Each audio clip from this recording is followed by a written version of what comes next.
Animé par le M5 RFP, on en sait plus avec Abdul Karim Kaba. La plainte du Mali contre la France au Conseil de sécurité des Nations Unies, déposée depuis le 15 août dernier, n'a pas connu d'évolution. C'est pourquoi le mouvement du 5 juin, Rassemblement des forces patriotiques M5 RFP, monte au créneau.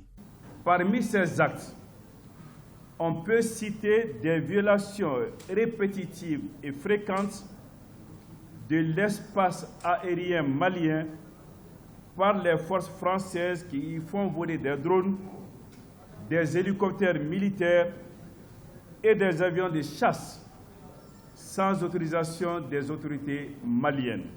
Les responsables du mouvement du 5 juin, Rassemblement des forces patriotiques M5 RFP, veulent toute la vérité sur la question. Le traitement impartial ou non de ce dossier engage la crédibilité de l'Organisation des Nations Unies qui ne doit pas faire des traitements différenciés entre les grandes puissances et les autres États membres ou a fortiori protéger un État agresseur.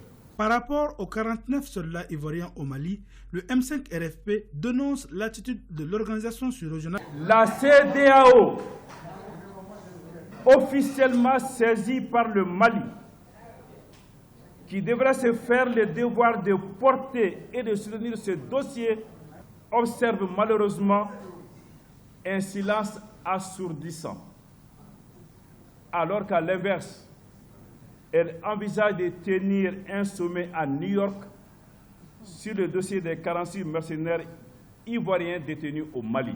Cette instrumentalisation de la CEDEAO autorise donc légitimement le Mali, je cite, à n'être nullement concerné par la procédure devant la CEDEAO. Les responsables du mouvement du 5 juin, Rassemblement des forces patriotiques M5 RFP, affirment également leur position et les démarches des autorités de la transition à suivre la volonté du peuple malien.